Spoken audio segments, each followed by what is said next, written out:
CBSE Mathematics Class 12th Exercise 10.4 Question number 4.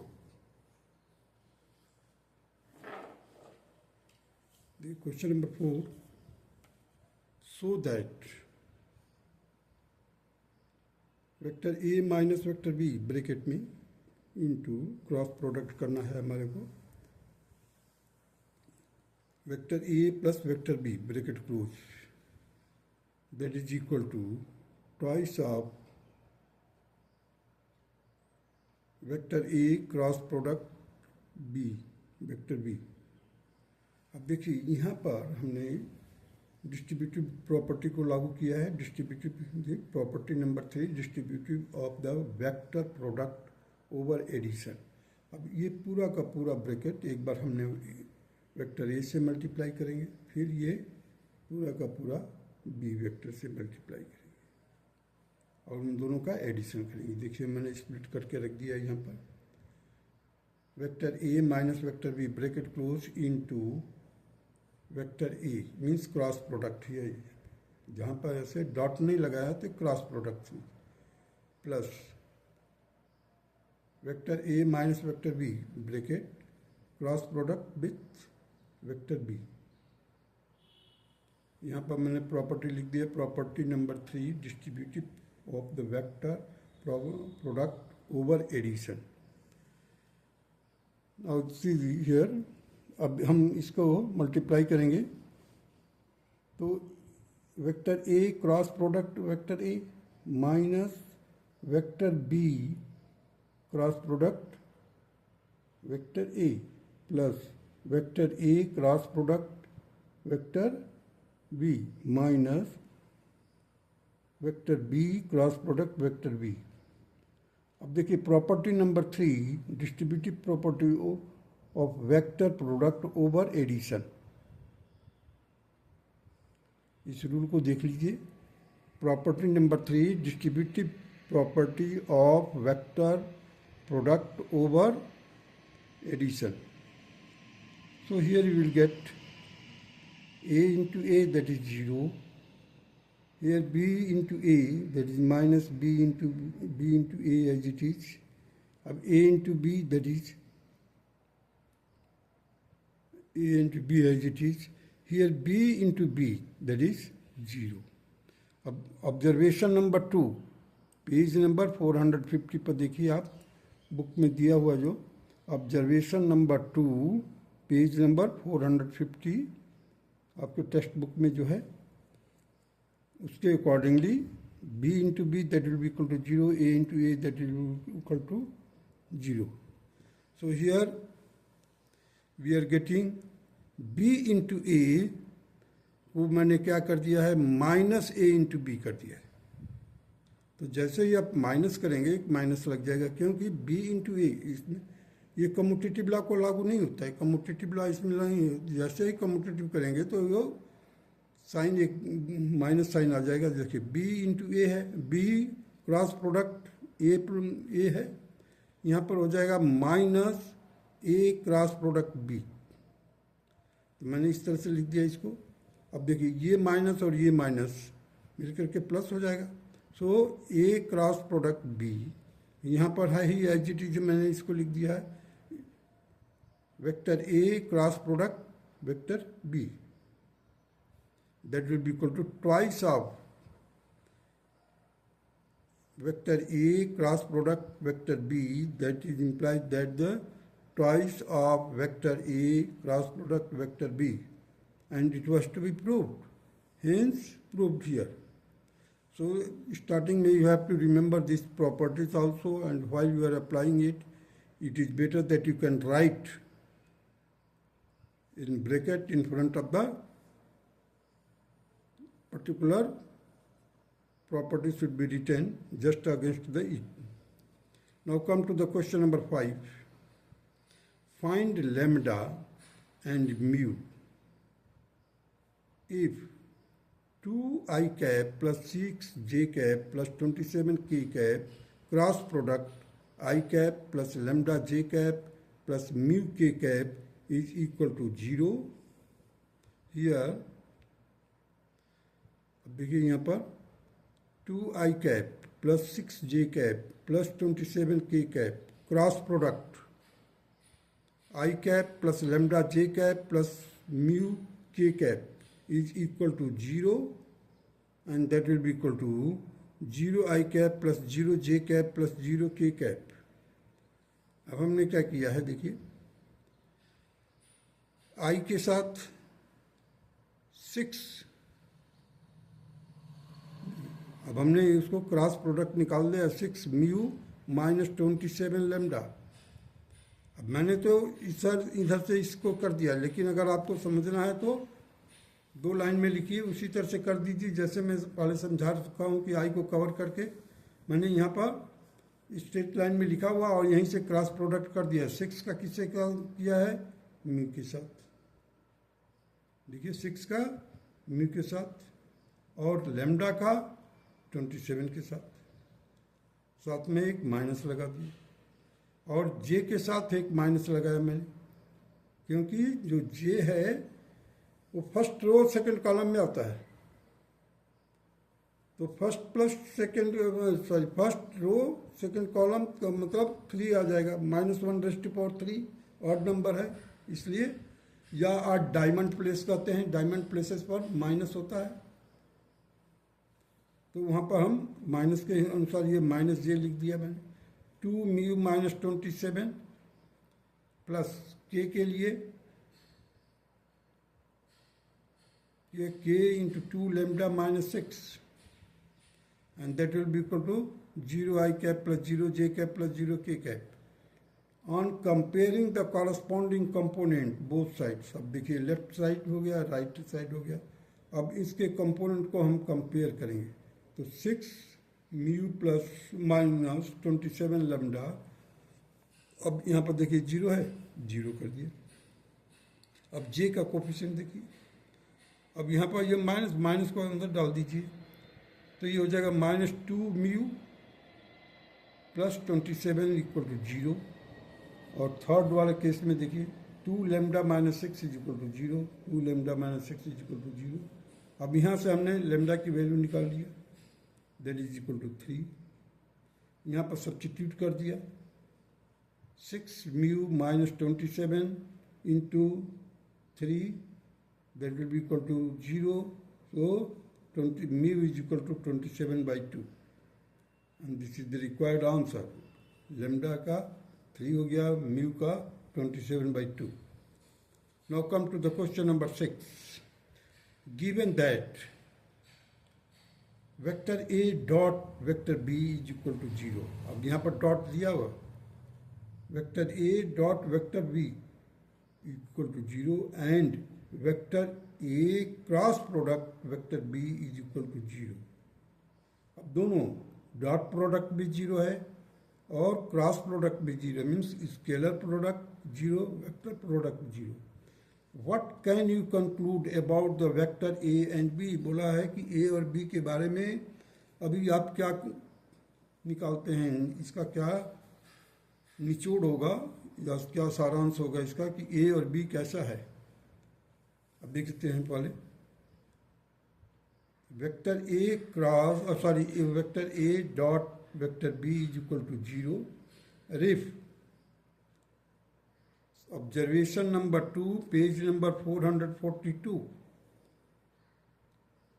Text book के 442 पर जाइए और वहाँ पर ऑब्जर्वेशन नंबर 2 को देखिए ध्यान से. Vector A dot vector B is equal to 0 if and only if A and B are perpendicular to each other. या ये सिचुएशन होगा कि A और B दोनों perpendicular to each other होगा, उस समय vector A dot vector B is equal to 0. That is vector A dot vector B is equal to 0. इसका दोनों का मतलब है, दोनों एक दूसरे को इम्प्लाइज करता है. Vector A is perpendicular to vector B where A and B be the two non-zero vector. दोनों non-zero vector है. Now the second conclusion, that is vector A cross product vector B. Vector A cross product vector B is equal to 0. This implies that vector A parallel to vector B. अब ये condition जो है कहाँ पर है? Ref observation number 2 page number 449। जो observation दिया हुआ है आपके बुक में पेज नंबर 449 पर, उसके अनुसार दो वेक्टरों का क्रॉस प्रोडक्ट जीरो होगा। कब? जब दोनों वेक्टर आपस में पैरेलल होंगे। Therefore, the vector A is equal to 0, vector B is equal to 0. But the vector A and vector B cannot be perpendicular and parallel simultaneously. एक ही साथ दो वेक्टर एक तो परपेंडिकुलर भी हैं और पैरेलल भी हैं, संभव नहीं है। Hence vector A magnitude of vector A is equal to 0 और magnitude of vector B is equal to 0। Means दोनों में से कोई एक कंडीशन फुलफिल होना चाहिए। Now come to the question number 7। Let the vector A B C be the given as a1 i cap plus a2 j cap plus a3 k cap, b1 i cap plus b2 j cap plus b3 k cap, c1 i cap plus c2 j cap plus c3 k cap, then show that the vector A cross product bracket में vector B plus vector C। अब देखिए यहाँ पर हमने क्या किया है, distributive law को लागू किया है, is equal to A cross product B plus A cross product C। अब देखिए B vector B plus vector C means B1 plus C1 bracket close I cap plus B2 C2 plus J cap plus B3 C3 K cap.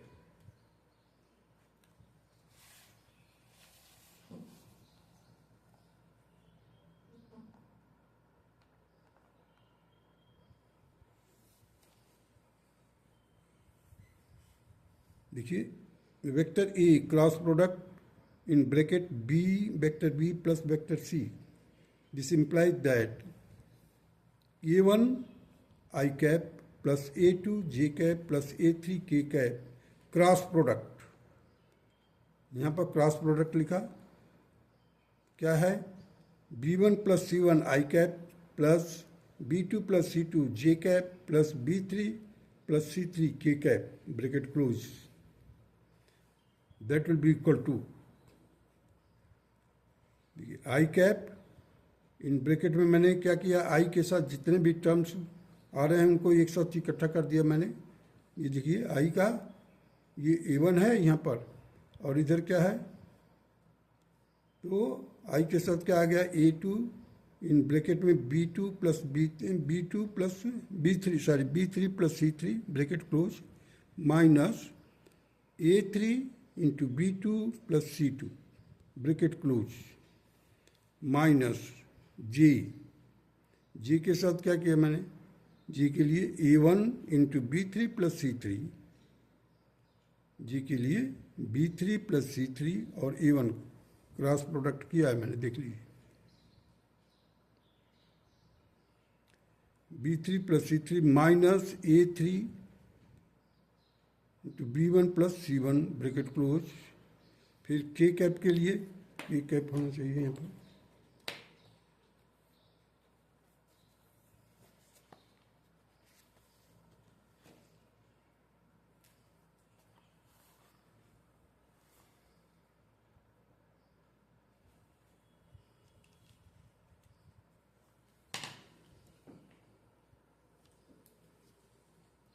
के cap के लिए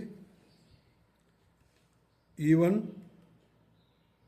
b2 plus c2।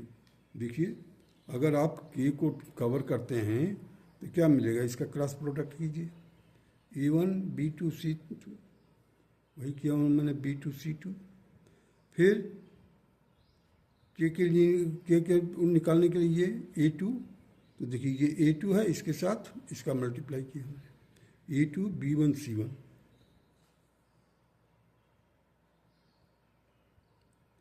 जब आप expert हो जाएंगे करते करते 2 लाइन का आप क्रॉस प्रोडक्ट इजीली वर्कआउट कर सकते हैं। एक को कवर कीजिए, वैसे भी निकाल लीजिए, या इस तरह से अगर समझ गए हैं तो जैसे भी करके कर सकते हैं।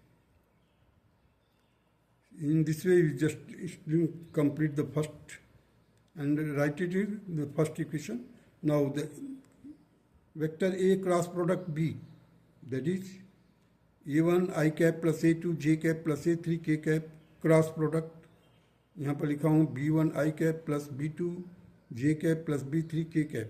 अब इसको वर्कआउट करने के लिए, I के लिए वर्कआउट करने के लिए इसको कवर कीजिए, इसके साथ मल्टीप्लाई कीजिए A2 का B3 के साथ, माइनस B2 A3 माइनस, देखिए A3 B2 कर दिया है, माइनस J, ये माइनस J रहेगा, और इसको कवर कीजिए A1 का B3 के साथ, A1 B3 minus A3 B1 plus K cap के निकालने के लिए K को कवर कीजिए और इनका क्रॉस प्रोडक्ट निकाल लीजिए। Right it here, A1 B2 minus A2 B1. Now, you write it in the second equation. So, the vector A cross product vector C. Workout करने के लिए देखिए मैंने क्या किया यहाँ पर, A1 I cap plus A2 J cap plus A3 K cap, C1 I cap plus C2 J cap plus C3 K cap लिख दिया है। ऊपर नीचे बीच में यहाँ में क्रॉस प्रोडक्ट रखा है। आई कैप निकालने के लिए हमने क्या किया, इसको आई कैप, आई वाले चैप्टर को, अरे कॉलम को कवर कीजिए।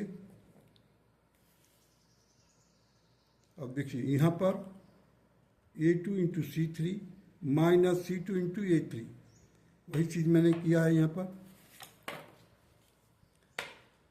आई cap A2 into C3 minus A3 into C2 minus J के लिए A1 C3 minus A3 C1 plus K cap A1 C2 minus A2 C1।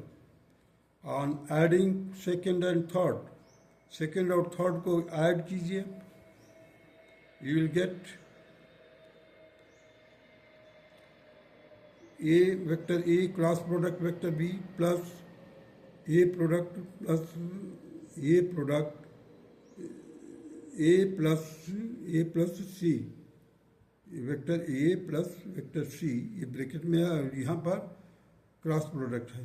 देखिए क्रॉस प्रोडक्ट मैंने लिख दिया पहले, उसके साथ ये प्लस लगा करके ये लिख दिया मैंने, पूरा वर्कआउट कर दिया है मैंने। On adding the first second and third, तो आपको ये रिजल्ट मिलेगा। यहाँ पर रख दिया fourth, that is fourth from first and fourth. First और फोर्थ के मदद से we have first is equal to fourth. देखिए अब ये जो फोर्थ वाला कंडीशन आया है और ये फर्स्ट वाला कंडीशन, बोथ आर सेम। इसका और इसको कंपेयर कीजिए फोर्थ वाले, you will get that from first and fourth we have first is equal to fourth, hence it is proved that the vector A cross product किसके साथ है, vector B plus vector C bracket close, that is will equal to vector A cross product vector B plus vector A cross product with vector C। That's all.